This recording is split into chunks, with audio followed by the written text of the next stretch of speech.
ನಾನಂತೂ ಮುದ್ದೆ ಮಾಡಿ ಬರೋಬ್ಬರಿ 2 ವರ್ಷದ ಮೇಲೇನೆ ಆಗೋಗಿತ್ತು. ಇವತ್ತು ಮುದ್ದೆ ಮಾಡೋ ಸಿಚುಯೇಷನ್ ಮತ್ತೆ ಬಂದಿದೆ. ಸೊ ಮುದ್ದೆ ಹೇಗಾಯಿತು, ಯಾವ ಕಾರಣಕ್ಕೆ ಮುದ್ದೆ ಮಾಡೋ ಸಿಚುಯೇಷನ್ ಬಂತು ಅಂತೇಳಿ ಈ ವಿಡಿಯೋದಲ್ಲಿ ತಿಳಿಸ್ಕೊಡ್ತೀನಿ. ಎಲ್ಲರಿಗೂ welcome back to Poornima Jagadish daily ಲಾಗ್ಸ್‌ಗೆ. ಟೈಮ್ ಬಂದು ಇವಾಗ 6:00 ಆಗಿದೆ. ಯಾಕಪ್ಪ ಇಷ್ಟು ಬೆಳಗ್ಗೆ ಎದ್ದು ಇವಳು ಟಿಫನ್ ಮಾಡ್ತಿದ್ದಾಳೆ ಅಂತ ಕೇಳಿದ್ರೆ, ನಮ್ಮ ಅಪ್ಪಂಗೆ 7:00 ಅಷ್ಟರಲ್ಲಿ ಡ್ಯೂಟಿ ಇದೆ. 6:30 ಅಷ್ಟರಲ್ಲಿ ಹೊರಡಬೇಕು. ಹಾಗಾಗಿ 5:30ಗೆ ಎದ್ದು ಬಿಸಿ ಬಿಸಿ ಅನ್ನ ಮಾಡಿ ಎಗ್ ರೈಸ್ ಮಾಡಿದ್ದೀನಿ.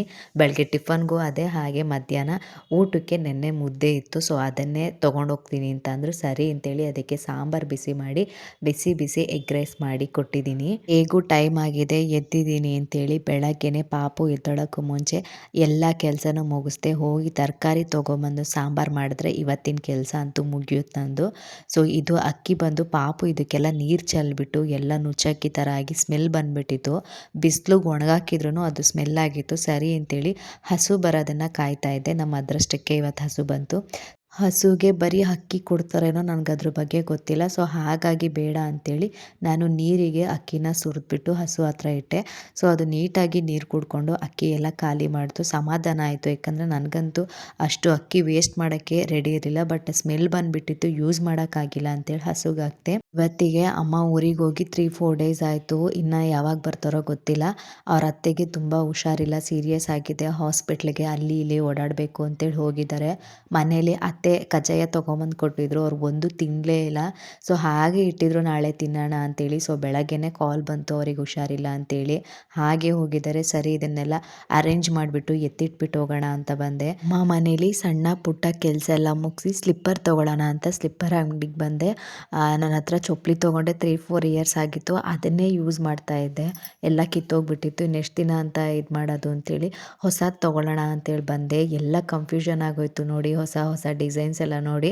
ಆದರೂ ಅನ್ನಿಸ್ತಿತ್ತು ಮನೆ ಹತ್ರ ಇರೋರಿಗೆ ಇಷ್ಟು ಚೆನ್ನಾಗಿರೋ ಚಪ್ಪಲಿ ಯಾಕೆ ಅಂತೇಳಿ ನಾನು ಒಂದು ಜೊತೆ ತೊಗೊಳ್ಳೋಣ ಅಂತ ಹೋಗಿದ್ದೆ. ಆದರೂ ನಮ್ಮ ಹಸ್ಬೆಂಡು ಹೋಗೋ ಬರೋ ಕಡೆ ಒಂದು ಕಡೆ ಹಾಕೋ, ಡೈಲಿ ಯೂಸ್ಗೆ ಒಂದು ತಗೋ ಅಂತೇಳಿ ಫೈನಲಿ 2 ಜೊತೆ ತಕ್ಕೊಟ್ರು. 2 ವರ್ಷ 2.5 ವರ್ಷ ಆದಮೇಲೆ ಫಸ್ಟ್ ಟೈಮ್ ಮುದ್ದೆ ಮಾಡೋಕ್ಕೆ ಇಳಿದಿದ್ದೀನಿ. ಹೇಗೆ ಬರುತ್ತೋ ಏನೋ ಗೊತ್ತಿಲ್ಲ. ಬಿಕಾಸ್ ಇಷ್ಟು ದಿನ ಅಮ್ಮನೇ ಮಾಡ್ತಿದ್ರು. ಹೇಳಿದ್ನಲ್ಲ, ಅವ್ರ ಅತ್ತೆಗೆ ಹುಷಾರಿಲ್ಲ ಅಂತೇಳಿ ಊರಿಗೆ ಹೋಗಿದ್ದಾರೆ. ಹಾಗಾಗಿ ಮುದ್ದೆ ಮಾಡೋಣ ಅಂತೇಳಿ ಮಾಡ್ತಾಯಿದ್ದೀನಿ. ನಮ್ಮ ಅಪ್ಪ ಏನು ಮುದ್ದೆನೇ ಬೇಕು ಅಂತ ಕೇಳಲ್ಲ, ಅನ್ನ ಮಾಡಿಕೊಟ್ರು ತಿಂತಾರೆ. ಬಟ್ ಹೊರಗಡೆ ಕೆಲಸ ಮಾಡ್ಕೊಂಬರ್ತಾರಲ್ಲ, ಅವರಿಗೆಲ್ಲ ಮುದ್ದೆ ಇದ್ರೇ ಸ್ಟ್ರೆಂತು ಅಂತೇಳಿ ಮುದ್ದೆ ಮಾಡೋಣ ಅಂತೇಳಿ ತಿರುಗ್ತಾ ಇದ್ದೀನಿ. ನನಗೆ ಹಿಟ್ಟನೆಸ್ರೆಲ್ಲ ಉಕ್ಕಿ ಇದು ಮಾಡೋಕ್ಕೆ ಬರುತ್ತೆ. ಆದರೆ ಕುದಿ ಹಾಕ್ಬೇಕಾದ್ರೆ ಗಂಟಾಗಿಬಿಟ್ರೆ ಮತ್ತು ತೆಳ್ಳಗಾಗಿಬಿಟ್ರೆ ಗಟ್ಟಿ ಆಗಿಬಿಟ್ರೆ, ಹೇಗೆ ಗಟ್ಟಿ ಆದ್ರೂ ಬೇಕಾದ್ರೆ ಬಿಸಿನೀರು ಗಿಸ್ನೀರು ಹಾಕಿ ಇನ್ನೊಂದು ಸಲ ತಿರುಗೋದೇನೋ.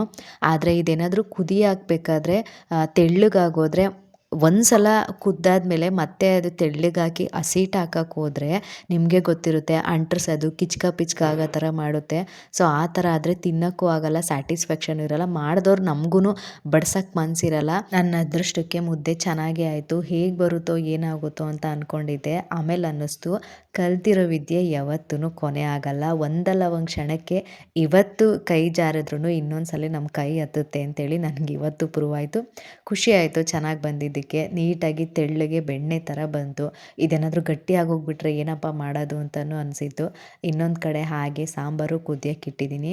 ಬೆಂಡೆಕಾಯಿ ಪಲ್ಯನೂ ಸಹ ರೆಡಿ ಮಾಡಿ ಇಟ್ಕೊಂಡಿದ್ದೀನಿ. ನನ್ನ ಈ ಅಡುಗೆ ಮನೆ ಕೆಲಸ ಮುಗಿದ್ರೆ ಇವಾಗ ಹಾಲಲ್ಲಿ ಹೋಗಿ ಕ್ಲೀನ್ ಮಾಡೋ ಕೆಲಸ ಇದೆ. ನಾನು ಈ ಕಡೆ ಬಂದರೆ ಅವನು ಆ ಕಡೆ ಅಂಡಿರ್ತಾನೆ, ಆ ಕಡೆ ಹೋದರೆ ಈ ಕಡೆ ಅಂಡಿರ್ತಾನೆ. ಮಕ್ಕಳಿರೋ ಮನೇಲಿ ಏನೂ ಮಾಡೋಕ್ಕಾಗಲ್ಲ. ಇವಾಗ ಮನೆಯೆಲ್ಲ ಕ್ಲೀನ್ ಮಾಡಿ ಅವನಿಗೆ ಕೈ ಕಾಲು ತೊಳೆಸಿ ಇಬ್ಬರು ಊಟ ಮಾಡಿ ಮಲಗಿದ್ರೆ ಇವತ್ತಿನ ದಿನ ಮುಗೀತು. ಥ್ಯಾಂಕ್ ಯು ಎಲ್ಲರಿಗೂ.